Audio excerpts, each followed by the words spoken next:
Buenos días alumnos, padre de familia. Hoy estamos en la cuarta clase de lenguaje y el tema que vamos a trabajar hoy día va a ser la palabra, lexema y morfema. Todo este trabajo se va a dar para el cuaderno de lenguaje.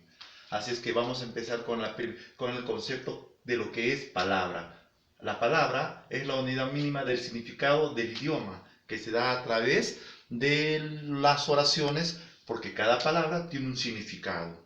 Ahora, cada palabra, cualquiera que sea del español, tiene una estructura muy especial que se llama lexema y morfema. Ahora, ¿qué es el lexema y qué es el morfema? Son dos partes fundamentales que debemos conocer de la palabra.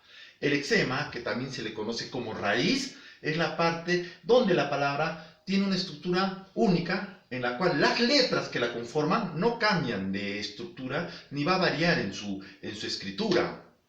Esa parte de la palabra que no varía en las letras se le llama lexema o raíz, porque de ahí nace lo que va a ser después los morfemas. Ahora, vamos a ver a qué le denominamos morfema. El morfema son las formas derivadas de la palabra que designan e identifican y diferencian lo que viene a ser género y número. Sabemos que género pertenece al masculino y femenino y el número lo que es al singular y el plural. Y justamente el morfema es lo que designa y diferencia género y número de la palabra al final. Aquí tenemos ejemplos que esto para que sean más claros.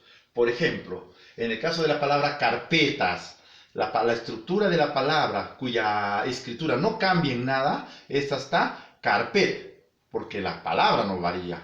De ahí nace el lexema o raíz que hemos mencionado arriba.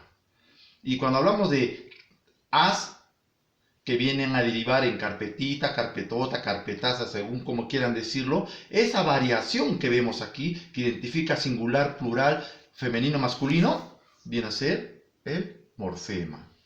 Igual sucede en eléctrico, como pueden apreciar, lexema, raíz, hasta donde la palabra no cambia su estructura, y la derivación de los otros morfemas que permiten identificar género y número. Lo mismo en papeles, que tiene su lexema hasta L, porque la raíz no cambia, y el derivado de la palabra, que vienen a ser los morfemas.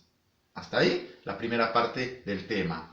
A continuación vamos a ver los morfemas derivativos en base a lo que son prefijos, infijos y sufijos de ciertas palabras que cambian un significado total teniendo estas categorías gramaticales. Los prefijos son términos que van antes del lexema, ¿no? Y que tienen un significado distinto. Por ejemplo, la palabra prehistórico. Vemos que tiene aquí un prefijo porque va antes del lexema, cuya raíz no cambia, pero que le da un significado muy distinto a histórico, porque sabemos que prehistórico es antes de la historia, ¿verdad? El prefijo. Lo mismo vamos a ver cuando hablamos del infijo, que va en el centro, después del lexema, y antes del sufijo, que es la parte final de la palabra. El infijo, por ejemplo, en este caso, viene a ser cuando está detrás del lexema. Por ejemplo, aquí en prehistórico. Histórico. La palabra que va en medio, después del lexema, viene a ser el infijo, que viene a ser i. Ese i, que no tiene que ver nada con el sufijo ni con el prefijo, es el infijo, está en el centro.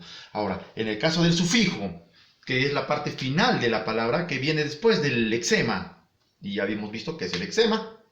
Por ejemplo, aquí en cobranza, de cobrar, tenemos el lexema que no cambia para nada en su estructura, pero la palabra ansa viene a ser el sufijo, porque es la parte final que identifica el género y número de la palabra, en el caso del sufijo.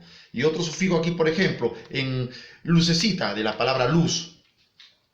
El sufijo viene a ser ta, porque es la parte final que puede cambiar en género y número. En este caso la palabra vemos que viene siendo un femenino en singular.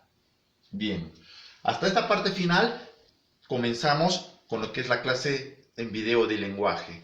A continuación daré las pautas para que vayan a hacer literatura. Gracias.